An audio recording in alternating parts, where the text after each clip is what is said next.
Hi, everybody. Welcome. I'm going to give everyone just a moment to get your Zoom set up, and your audio on, but we are so happy you're here.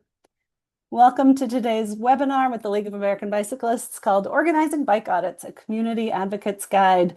My name is Amelia Neptune, and I'm the director of our Bicycle Friendly America program, and I am very happy to welcome you all here. Just to kick us off with a little bit of housekeeping, we are recording today's webinar and we will share it on our YouTube channel as well as our webinars archive page. If you're watching live, closed captions are available and you can hide them or show them at any time from your Zoom menu. We also have the chat and the Q&A open, so feel free to introduce yourselves in the chat and feel free to ask any questions in the Q&A at any time. We welcome questions and speakers are encouraged to answer questions in the Q&A, and we'll also have time for live answering of questions at the end. And just a reminder that in addition to today's webinar, we've got a really great archive of all kinds of great webinar topics from the past that the League has done. And we'll be sharing out this recording with everyone who registered, but we also invite you to check out the other content that we've hosted through our webinar series. Cool, and I see the hellos coming in the chat, so keep that up. In a moment, we will hear from four really wonderful speakers, and I am so excited for what they each bring. We'll hear about four really different kinds of audits and from three different organizations, and I'm excited for each of them to go into a lot of detail. But as I mentioned, I'm the director of our Bicycle Friendly America program here at the League, and before we hear from our speakers, I just wanted to introduce the League and also share some bike audit related resources that we have to help everybody here be even more successful with your bike audits. So just in case you're here for the first time and meeting the League for the first time, we are a national advocacy organization leading the movement to create a bicycle-friendly America for everyone. We have been around since 1880 and originally were formed as the League of American Wheelmen to advocate for the very first paved roads. And today our mission continues in a very similar vein, and I think bike audits are a perfect continuation of the Good Roads movement of creating better places for biking. We approach this work through a number of channels and avenues. We advocate on Capitol Hill. We have a colleague right now who is feverishly studying the recent transportation bill that just came out. We have an education program that promotes best practices for safe biking and driving behavior, both for children and adults, including in-school on-bike education for children. And through the BFA program, we support and showcase change makers and good things that are happening on the ground all over the country. So please do feel free to check out our various programs, including the National Bike Summit.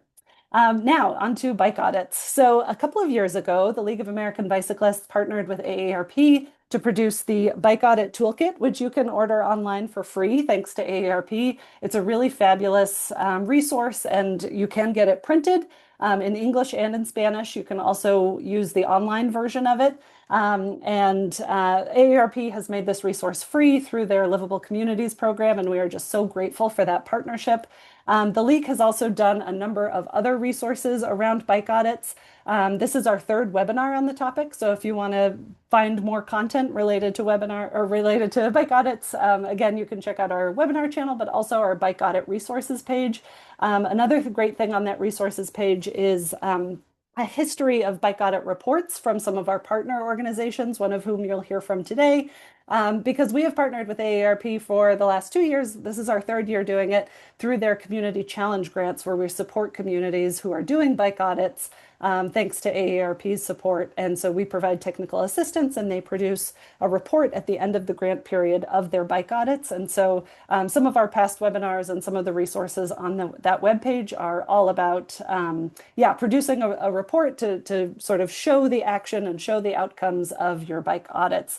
So if you're curious, check out our website at bikeleague.org/bike audit. And then one of my favorite things on that website is we now have a new product in the League store, and I'm going to hold up our vests that we have as part of our bike audit in a box. It's one of several things that you get if you purchase a bike audit in a box. And this is just meant to sort of supplement the wonderful resource that is the AARP Bike Audit Toolkit, to give you some of the other tools that we think everyone should have when they are out there doing a bike audit. And if you're watching today's webinar during the month of May, we invite you to purchase one of those with a 25% discount using the code BikeMonth25. So that code is good through all of May 2026. So if you're watching live today and are tempted to order, feel free. If you're watching the recording in the next couple of weeks, that code should still be valid. And speaking of Bike Month, we want to make sure you all are aware of all of our wonderful resources around Bike Month, including our proclamations and our bingo card and all kinds of wonderful tools to help you celebrate Bike Month. We're about halfway through, and we look forward to continuing to celebrate National Bike Month with everyone. And then one more resource I'll share before we dive into our speakers' presentations is the Bike Advocacy Toolkit, which is a relatively new tool that we came out with last year. And I wanted to share this today because once you've done a bike audit, you might be wondering, how do I turn these findings into, a new bike lane or a new piece of infrastructure in my community? And the Bike Advocacy Toolkit is a really great companion tool for sort of the next steps of what you need to organize in your community and advocate for better bike infrastructure. So check that out. I will put all of the links from everything I shared in the chat during the presentations later, and we can also share those out via email. So feel free to reach out to the League if you have questions about any of that. And of course, during the Q&A, I'm happy to answer questions about any of those resources that I shared. Okay, now on to the great stuff from all of our speakers. So we will be hearing from 4 different speakers, and I'll introduce each of them. But first off is Jeff Alexander, who's the Director of Strategic Partnerships and Business Development at the Vermont Adaptive Ski and Sports. And Jeff is actually one of those people who participated in the AARP Community Challenge Grant with us last year. And the presentation he'll be giving is based on that work that he did through the AARP grant. So I'm really excited to invite him here. And I'll come on and introduce our other speakers when he's done. So with that, I will stop sharing and invite Jeff to join us. Thanks, Jeff. Hey folks, how we doing? I'm going to share my screen with y'all right now, and we can get moving here. My name is Jeff Alexander. I am the Director of Strategic Partnerships, Business Development for Vermont Adaptive Ski and Sports. We are New England's largest adaptive sports program. Been around for 40 years. We'll celebrate 40 years next year. In the wintertime, we're skiing, snowboarding, snowshoeing. Summertime, hiking, biking, paddling. We have a veterans program, and I can step you through all of this information. We've seen a massive growth in the past 10 years, which is pretty awesome. And last year, we provided over 5,700 individual outings throughout the year. And I'm going to step through this pretty quick too, because I got a lot to cover. I think one of the more things that I'm proud about here is our veteran outings here. It's 1,600 individual veteran outings last year. That's statewide. That includes everything from our Vietnam veterans bowling to our more current recent veterans ice climbing in Smuggler's Notch. We rely on volunteers, and we have 18 staff members, full-time staff members, making sure that we're out there playing safely throughout the state of Vermont. These are where we operate. It's kind of small to see, but we are statewide. So in the wintertime, we operate at 7 different ski resorts. In the summertime, we have traveling bike fleets, traveling paddling fleets, and we operate at the Sailing Center in Burlington. Sailing, believe it or not, is one of our largest growing segments. Biking, we are biking on bike paths, rail trails, as well as mountain biking and downhill lift serve mountain biking. And we're going to talk about mountain biking today. So recreation is a huge driver in the state of Vermont. The state of Vermont has been putting a lot of money behind recreation. We're 4th in the country for percentage of recreational dollars to our GDP. Behind Hawaii, Alaska, and Montana. We don't have an ocean, or we don't have any volcanoes, so that puts us in a great space for outdoor rec. The Green Mountains are where a lot of people come to play. Overall, across the country, about a quarter of our country has identified as having a disability. That's the same as well in Vermont. And within a 5-hour drive of Vermont is over 13 million potential visitors. We are 1 gas tank or 2 charges away from 1/4 of our nation's population. And you'll see by this graphic here, we had 16 million visitors in 2024. We're still aggregating 25 numbers right now with the state. I am coming to you from Killington, Vermont right now, where it's 92 degrees, but we still have snow and we're still skiing. So we are 4 seasons, but we're still crossovers, really no shoulder seasons anymore here in Vermont. So I just want to talk about some bikes and what we've been doing. This is just a rundown of some of the bikes we have in our fleet. The upper bikes are made by Reactive Adaptations. They range between $13,000 and $18,000 each. The bikes below are Reactive is out of Crested Butte, Colorado. It's about a year and a half waiting period right now to get one of these bikes. Bowhead is out of Calgary, Canada. They're doing a little more mass production on these bikes, and they range for anywhere between $18,000 and $23,000. So when I have a donor that comes in and drops $25,000 and says, "Hey, here you go, have some great times with my donation," and we say we bought one bike, it's a challenge to have that conversation. So it is also a challenge for adaptive athletes and folks with injuries and our aging community that wants to mountain bike to purchase one of these bikes. So we partner with a lot of grant foundations across the country. If you do look at these bikes, the physics and the geometry is quite different than a two-wheel upright bike, and we'll get into how that relates to trails throughout the state of Vermont.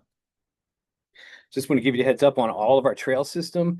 Believe it or not, 80% of the lands that we operate and we play on in Vermont is privately owned, on privately owned. The trails are on private lands, which allows us actually greater access to more trails because we have a limited liability law in place. So landowners will not be sued if they allow the public to recreate on their property. If you charge the public, that's a whole different ballgame. But if you allow the public to recreate, we have Vermont Mountain Bike Association in our state. They're the largest mountain bike program in New England. New England Mountain Bike Association has about 5,000 members. Vermont Mountain Bike Association has 10,000 members.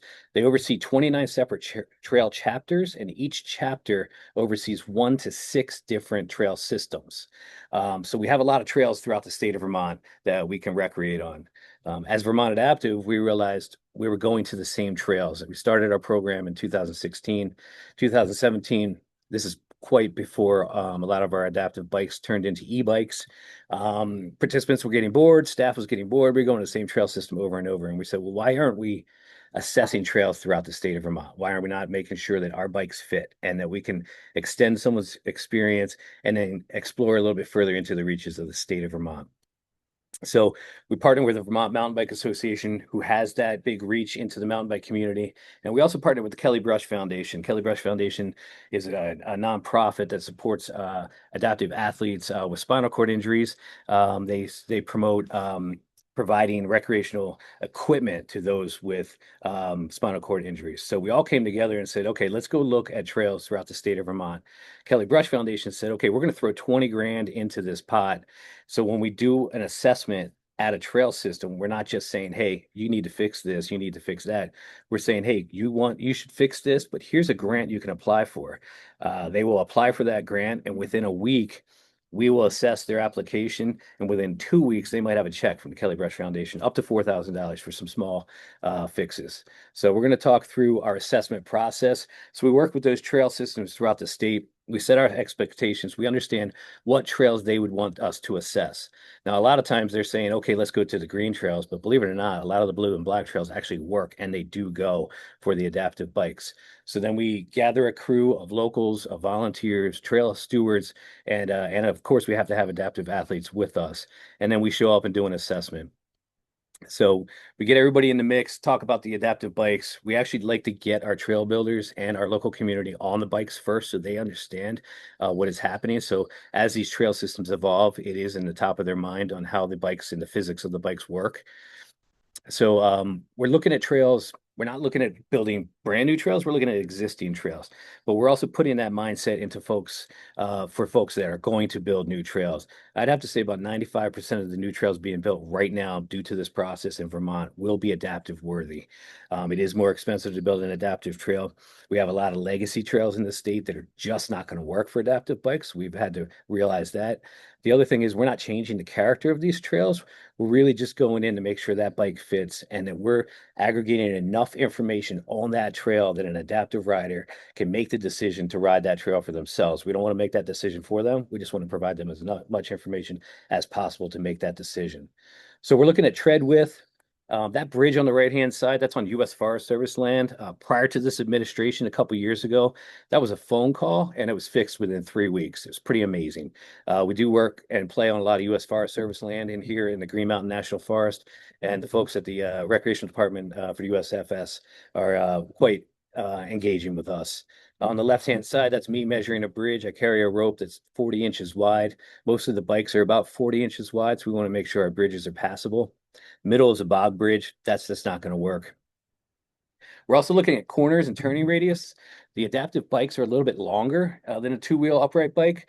So when you're coming into a tight corner, sometimes that bike's not going to fit into that corner. So we might have to elongate some corners. You might have to widen a little bit of the entry or widen a little bit of your exit of a corner. And we'd like to berm trails. So when you're coming in with a higher speed, you want to have that berm. Well, it depends on how steep that berm is because there are tipping points for bikes of that nature. So we're looking at different tipping points and the inclination of those berms. We're also looking at grade reversals when we do our assessments throughout the trails. Folks like to put double ups in there. That's where you're hitting a little roller and you're going over the next roller and back down the next side of the roller. That's pretty cool to do on a two-wheel upright bike. But sometimes that is not working for an adaptive bike, and that's going to buck you around throughout the trail. We're looking at camber and outslope. We do a lot of folks like to outslope their trails just for drainage purposes. But when you're coming around a corner, you have an outslope on your right-hand side, and there's a high-risk fall zone. That's not optimal for an adaptive rider. That bridge on the left was sketchy as hell. It was in Killington. It actually shook when you went across it. So we identified that. A couple weeks later, it was ready to go. So what we're also doing too is when we assess the trail system in different parts of the state, and those upgrades are made, we will come back the next year and host programs at that location. So we call it an open enrollment where we say, hey, listen, we're showing up on this Saturday. We're going to have all the bikes register 2 weeks in advance with us. Well, we'll understand the different ability, the different disability. We'll have the proper bike and the proper staff on location. And then the folks in that region will get the bike. We've had many folks in the state of Vermont now able to ride the trails in their own backyard who have never had the opportunity, which is amazing. We're also looking at features and obstacles. Features and things that are really fun to go over or around or on the side of. Obstacles are something you're not going to get through. Around this country, we love to put big boulders in front of trail systems so nobody rides an ATV or an RTV up there, but is not always going to work for an adaptive bike to gain access to that trail system.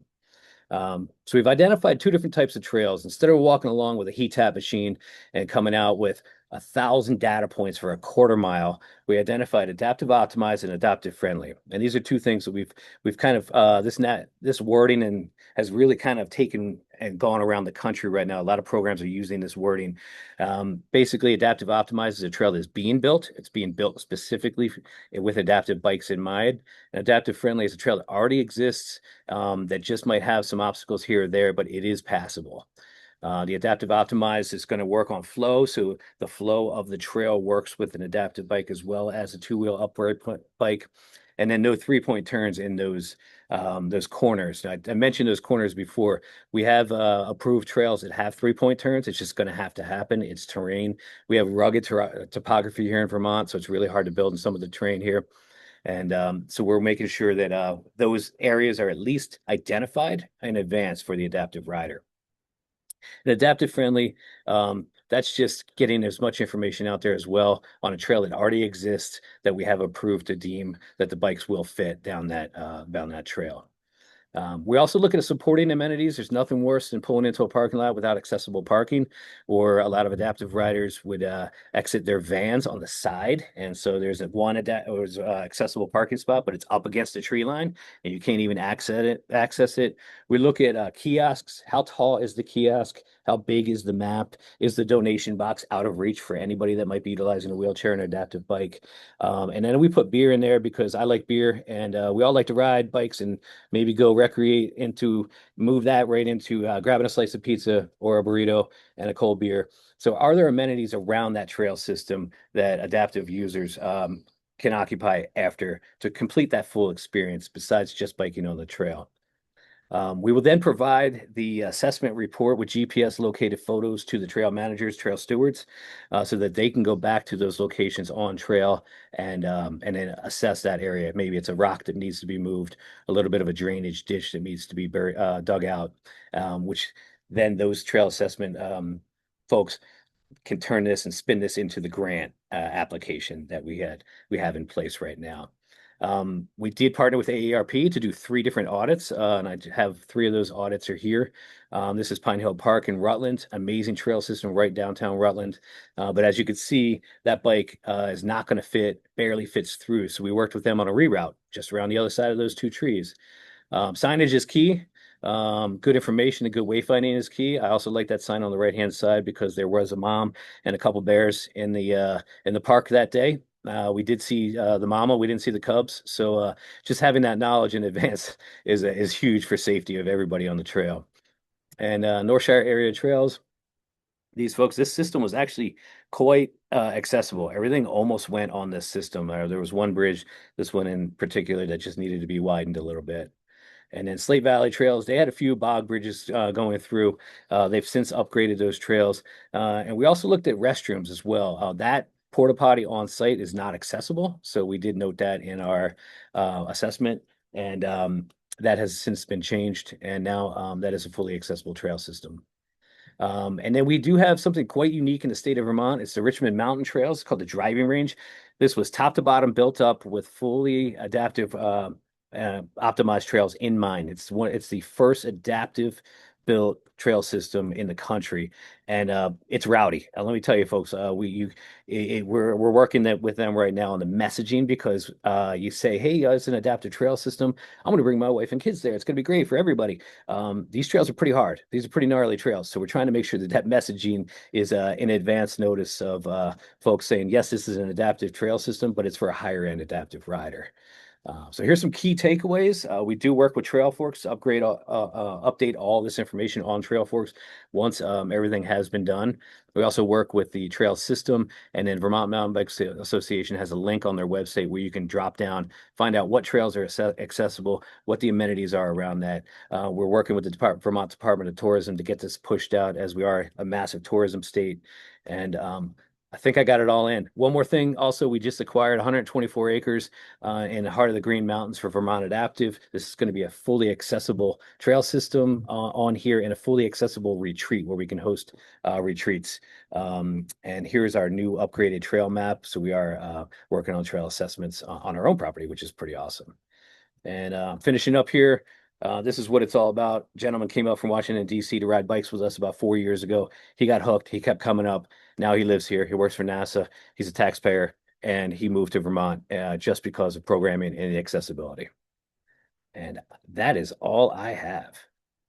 Nice. Thank you so much, Jeff. That was excellent. No problem. I just got to stop sharing here. Sorry about that. No, you're good. Awesome. Thank you. So we'll have time for Q&A, so folks should please feel free to put questions for Jeff in the chat, or sorry, in the Q&A box. And I did want to share one link. He mentioned a geotagging photo presentation or a tool that they used in their bike audits. And I remember when we were working with them last year, I was really interested in that and sharing that with others. And so I got the link from him back then. So Jeff, please correct me if I'm wrong, but Solo Locator, I think, or Solo Locator Yes, was the correct. tool. And that seemed like just a really great tool if you're looking to do anything similar in trails. So I wanted to share that resource with folks. Thank you. Cool. Awesome. Yes, and we will be sharing slides along with the recording of today's presentation. So definitely feel free to check those out. Okay, I'm going to transition to our next speaker. So we will hear from, we've done trails and adaptive cycling. Now we're going to move into the city and talk to two different advocates from the Washington Area Bicyclists Association, or WABA, here in Washington, D.C. And first I'll invite Callie Krempos, who's going to talk about sort of the full range of bike audit and walk audit work that WABA does here in DC. And then we'll dive a little bit deeper with her colleague Joseph, who has done work with high school students through the Vision Zero Youth Leadership Institute. So Callie, I will let you share your screen and take it away. Awesome. Well, thank you to Jeff for getting us kicked off.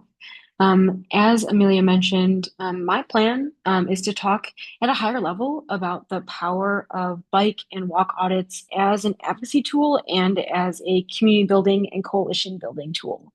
Again, my name is Callie Krempo, she, her. I serve as the advocacy director at WABA.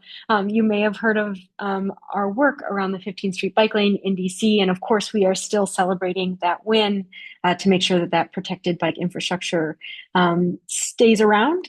But today, as we were thinking about tools to advance our advocacy, of course, we are thinking back to our vision. How can we help people get around in ways that are safe, accessible, affordable, and pleasant? And our mission often expands more broadly than just getting around by bike. So we're really thinking about how can biking, walking, getting around by transit be the best options that we can for our residents in the area. And we see walk and bike audits as a really important tool. When we are thinking about this tool, we know that there are many ways to do audits, but we believe that even a simple tool, a walk with a discussion, can be really effective in bringing folks together and getting really good feedback and experiences from them. So we think that walk and bike audits are for everyone, all ages, all abilities. This is really a place where we want people to come together.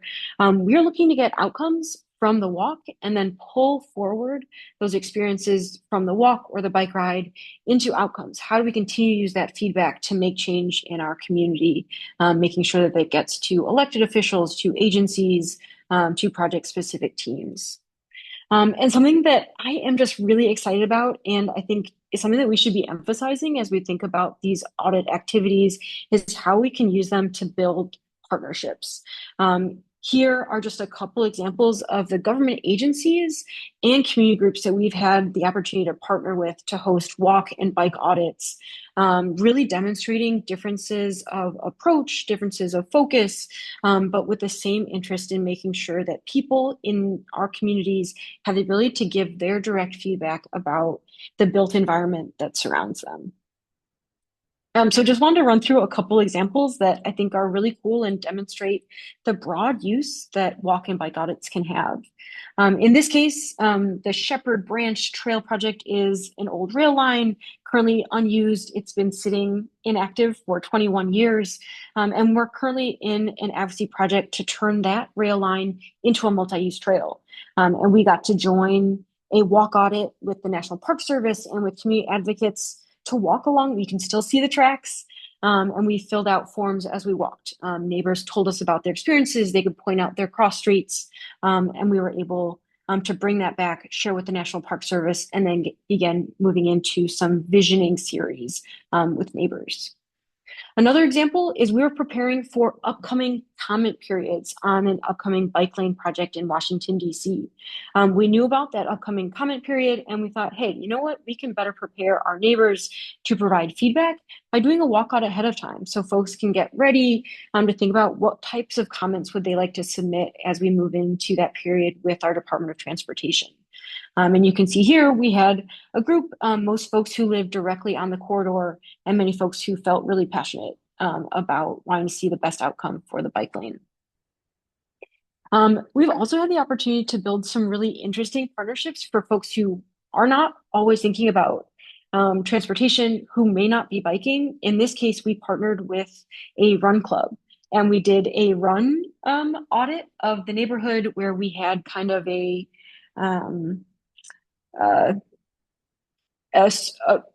prep session ahead of time, telling folks to be on the lookout for issues with maintenance, maybe safety issues. And then when they came back from their run, folks reported about their experience. And we heard from many users, many participants, that often when they're running, they're not paying as much attention to the built environment around them, the condition of the sidewalk, curb cuts, kind of, is there trash around? And just with some of that prep language ahead of time and then a post session, they were able to identify some issues and responded that the activity also increased their awareness of safety improvements that could happen, as well as more interest in seeing additional improvements to come.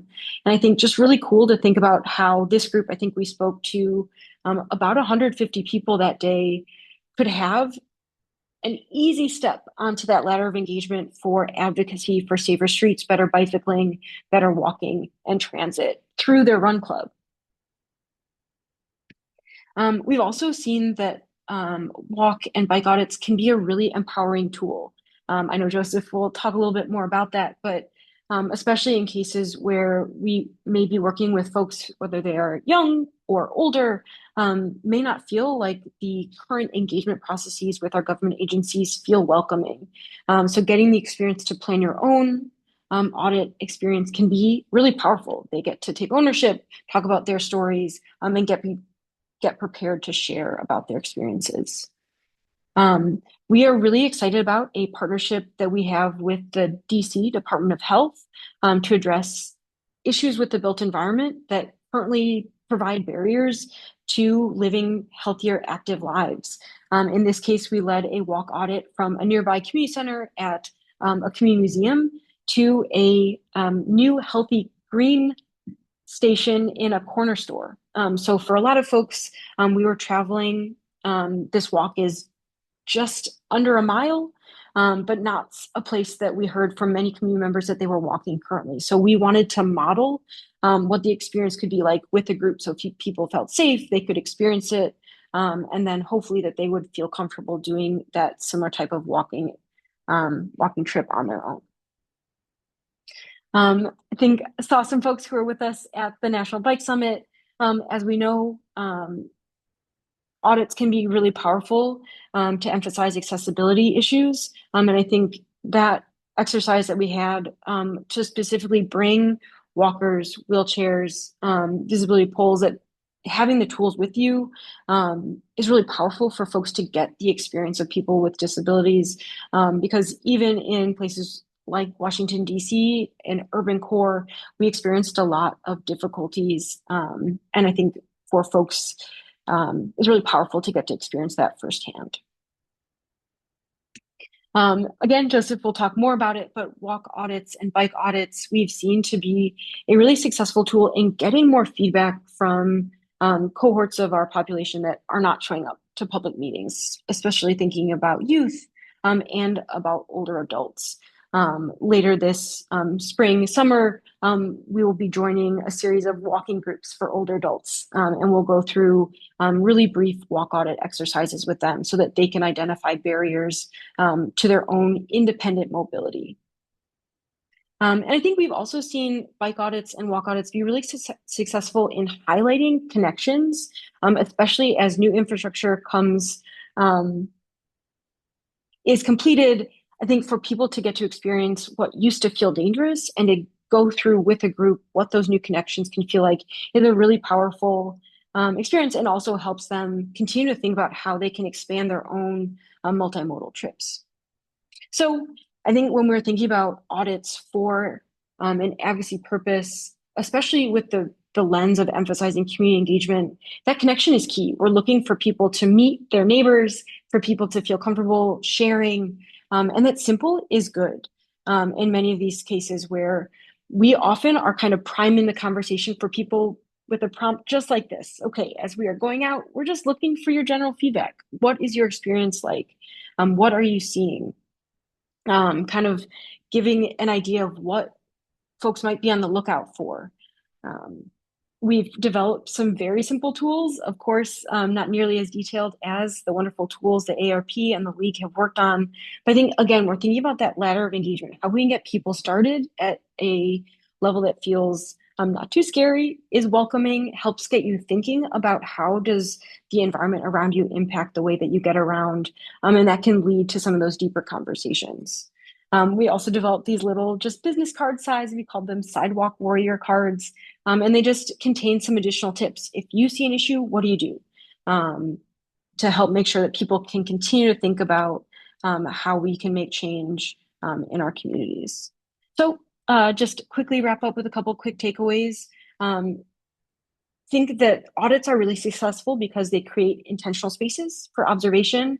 It doesn't have to be technical. Of course, there is a lot of value and importance for getting detailed and specific information, but especially because of the connection opportunities that you can have with a walk, where people are telling stories and sharing about their experiences, that can also be really valuable.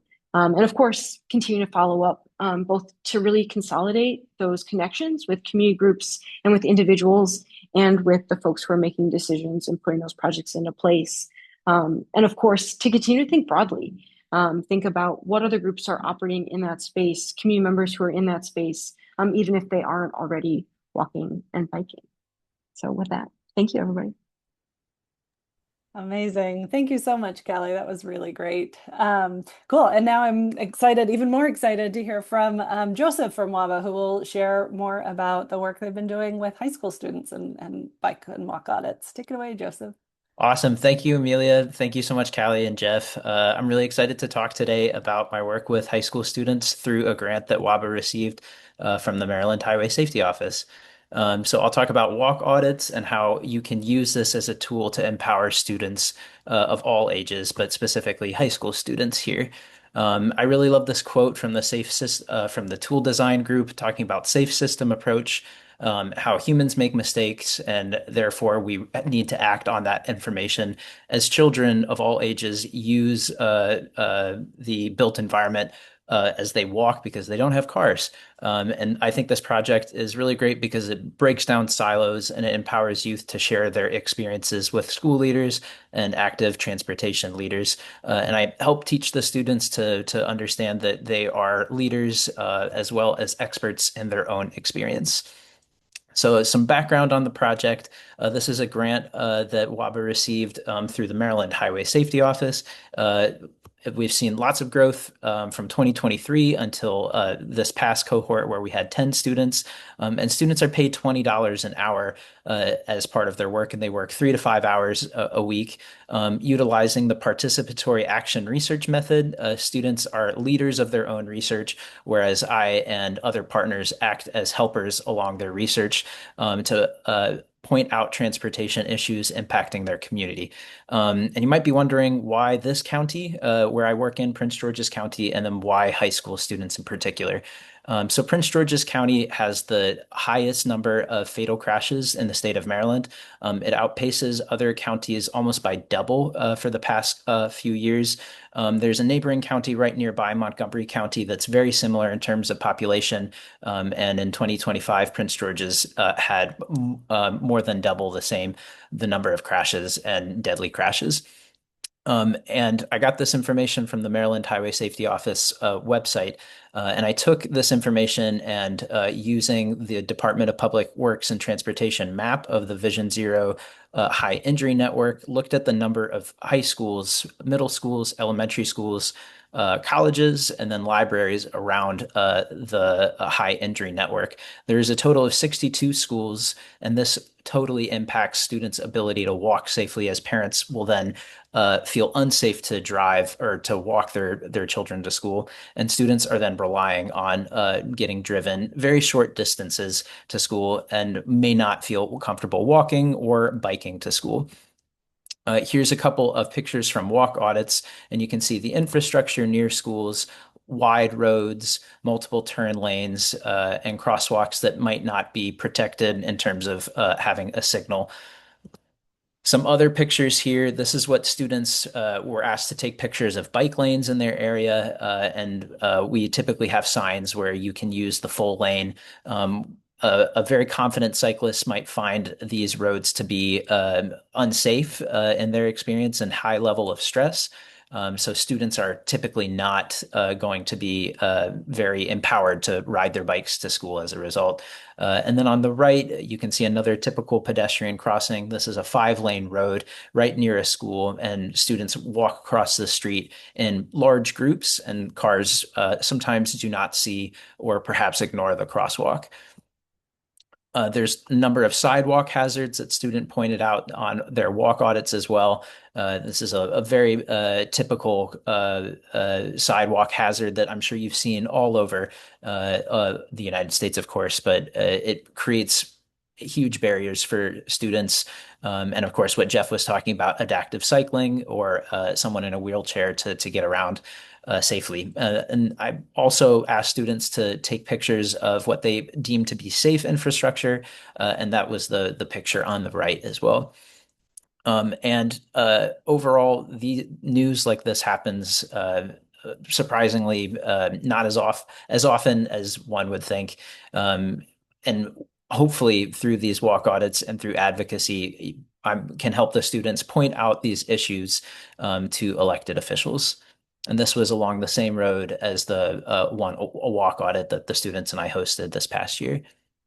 So the county government and the state government understands these issues and is working to mitigate. And I work closely with folks from the Department of Public Works and Transportation and Prince George's County to educate the students on how government takes feedback from community members and works to include their feedback in safety projects. So I've got a list of safety projects at the end of the presentation. And students have public transportation infrastructure available to them in DC, but outside of the Beltway, the Capital Beltway 495 and 95 in Prince George's County, it's a little bit more limited. So students find it to be a more cumbersome ordeal to take a bus or to walk to a bus stop. And the Purple Line is a great infrastructure project that is coming that will serve students, everyone in the county that we work in. There are a number of paved trails, but the number is not as high as what you can see in the middle, Washington, D.C., or to the left, Northern Virginia. More to the right, where the orange, these are planned trails, and then the paved trails too. So there's lots of planned trails, and trails is a great way to get students out. And out in nature. And there are a number of bike share stations. However, in Prince George's, there's a limit, a much less number than in the rest of the DC area. There are 35 bike share stations, so students might not feel as empowered to get around by bike. And this all means that car dependency really impacts high school students because they might not be able to get around as easily as if they had, or as if they lived in neighboring counties or in DC without a car. And the school bus issue is a real issue in Prince George's County as well. Lots of challenges with students even taking the bus to school. This all means there are health and wellness concerns, mental health and physical wellness concerns. And a walk audit is a great way to point all of this out. So in an area where people are not walking as much or walking a lot, it's a great tool to get students together to then share their transportation stories. And what Callie had mentioned, just asking simple questions like, what is it like walking to school? How does this feel like? And this can really influence youth's feelings of safety and belonging. And the question is, how do you capture this data in a meaningful way? And this year I asked the students to make a Google form, and we used it as a scavenger hunt where students that attended the walk audits took pictures of infrastructure or the lack thereof in their area. And this is much simpler to read through the Google Forms and find pictures that really tell that story. And I think that using a Google form is a very good way to get community members to take pictures of their area. Another thing that one can do is a travel survey at a walk audit. You can then ask follow-up questions, and the students used this travel survey and asked them to describe other students or asked other students to describe their commute to school. And one of the most commonly used word was stressful. And so another question that students asked is, what would be your preferred method of transportation if you had no restrictions? And only one person preferred to use a car. This was peers interviewing peers, and it truly shows that even in a car-dependent area such as Prince George's, people want options to walk, bike, and bus or take a train. And people of all ages want this, and especially students, as Ubers are expensive. They might not always have the option to get around by car. And so they really find all of these options to be empowering. Another initiative is to ask students to just document their commute to school. This focuses on lived experiences and can also be a great way to show community engagement. Even asking them to take pictures of things that they like. That's the picture all the way on the left, an art installation at a metro, and then trash cans near their bus stop. All right, slow race in 3. That's a tool too, is having a bike class or a clinic to learn to ride bikes. And that's been a great activity. And I'm hopefully working towards a bike bus in the future. But starting students with just teaching them how to ride bikes and doing a bike to school day is great. That's a slow race, which is also a fun activity too. One way to empower students too is to have them share their experiences with their elected officials, and that's something that the students have done too. And then using art and creativity to take what they've learned and then put it into the context of a creative piece to share with students. I like this one, sidewalks versus the U.S., and they used construction material, like just I forgot the material, but just showed how some sidewalks are totally worn down. And then finally, one thing that the students and I have also worked on is a transportation safety summit. We've had lots of arts and crafts where students decorated bike helmets, shared feedback in the top right, and then the students that I manage presented research projects that they worked on. And that's a group picture at the end of this past year's event. And here's some data on the project. There's been a large number of applicants, and so far we've had 7 walk audits with 152 students that have attended over the past 3 years.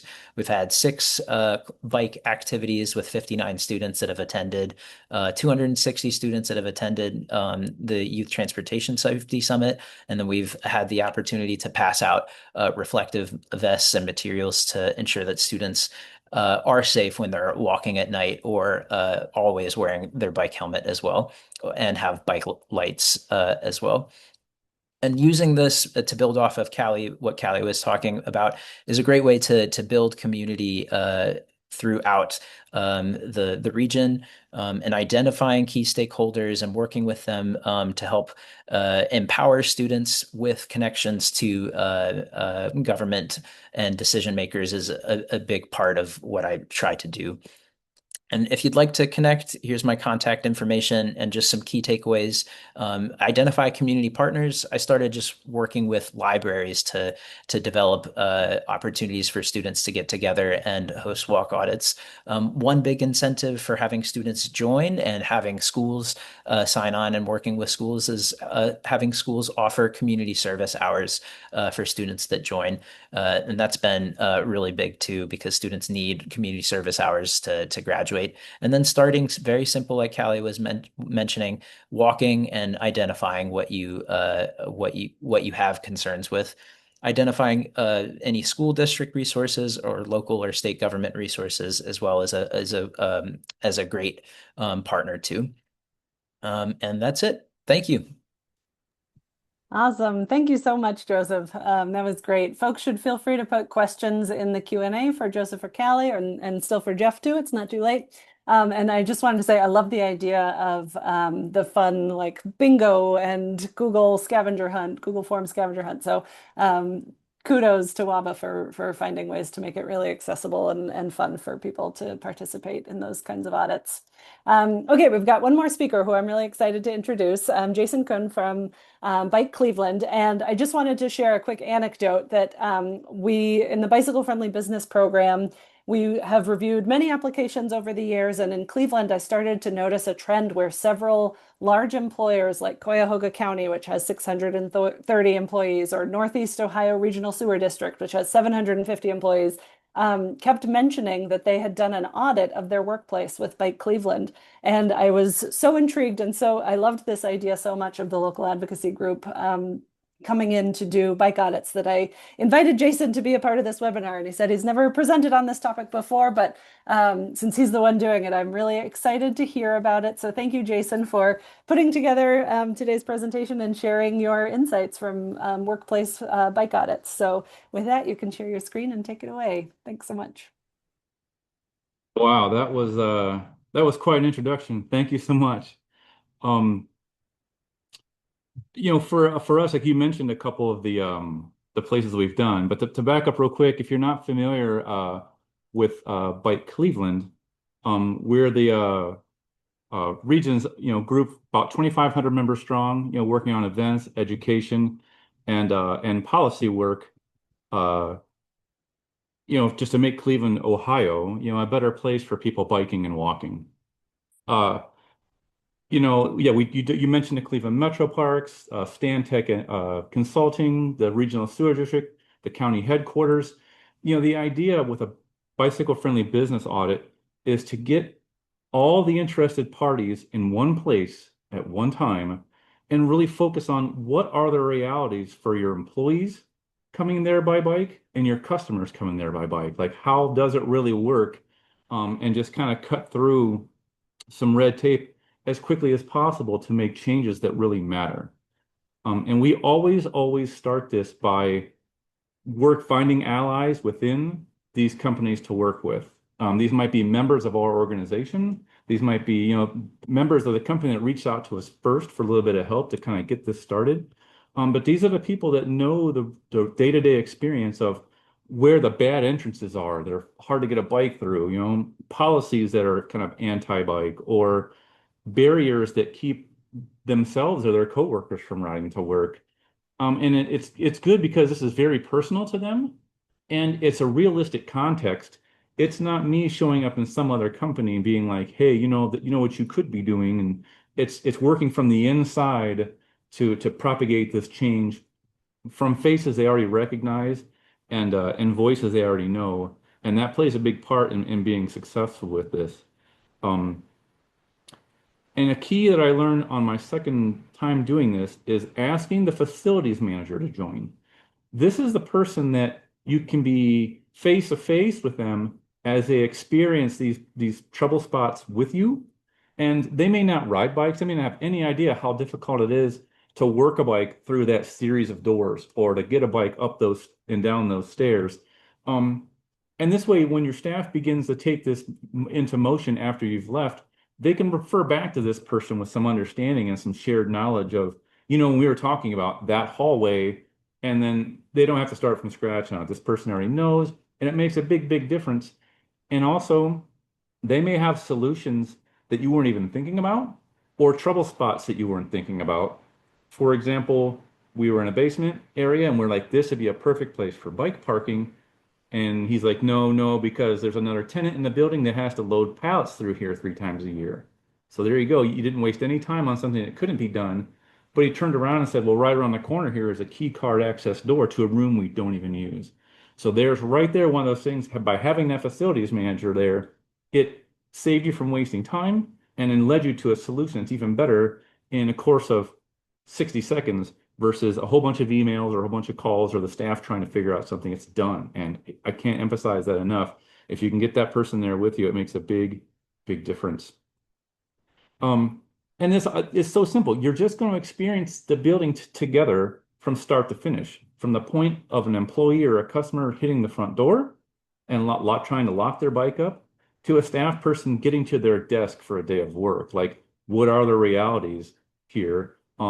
And what you're going to do with that is as you follow through and let them talk and let them lead you through, note the good and the bad, like what works, what doesn't, so that you can refer back to it later.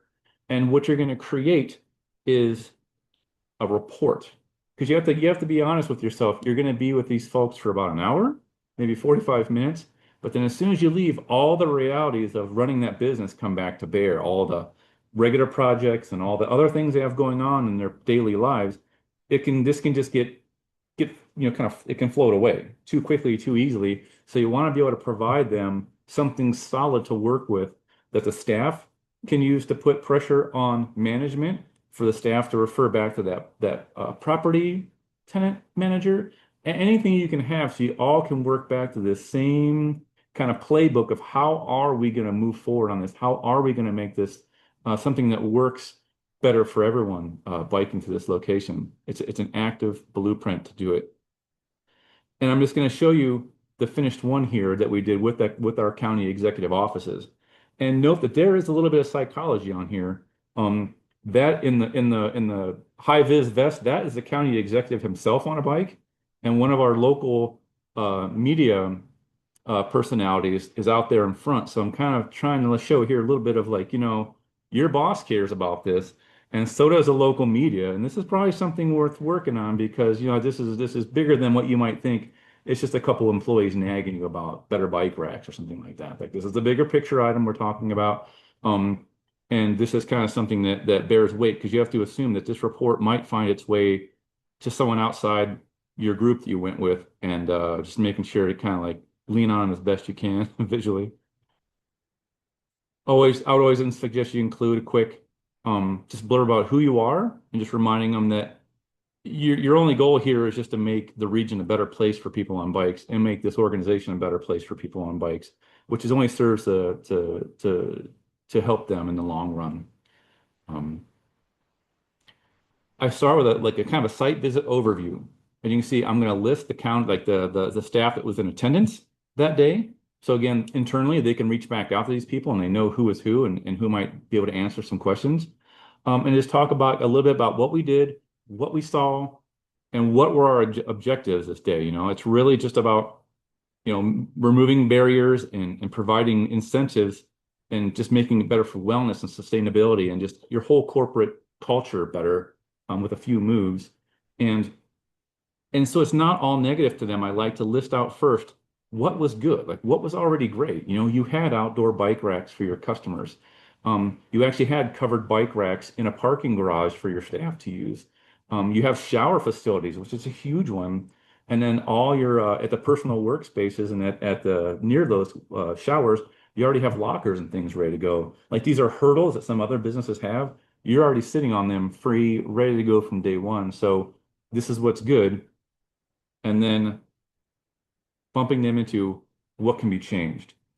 And the psychology here is I'm showing you bright pictures of best practices of indoor bike parking, bike ramps upstairs, and that reality photo is the slightly grayed out one. It's a little dismal, but that's the reality. That is that is your staff bike leaned up against boxes in the basement. So it's a little bit of shaming, but it's a little bit fun too. If we just kind of be like, this is your reality and how things could be better. But I'm just going to suggest your changes. Move your outdoor racks closer to an entrance. Think about bicycle access ramps on the stairs because that property manager could barely push that bike up those steep stairs. He experienced that himself, so that's a good check back on that type of stuff. Add some indoor basement parking. Put in a fix-it stand on the inside or outside for your staff or your employees to use. As we came through the entrance, the security guard was kind of huffing and puffing about the bikes leaving marks on the walls when they were checking through security. So I'm like, how about a plastic liner for the wall to protect from marks or a lean bar or something, like suggesting solutions to make just biking a normal part of entering the building and coming to work and removing some of the barriers and gripes that may be associated with different levels of the staff. You never know where the trouble lies. Also asking, them to improve their education and encouragement.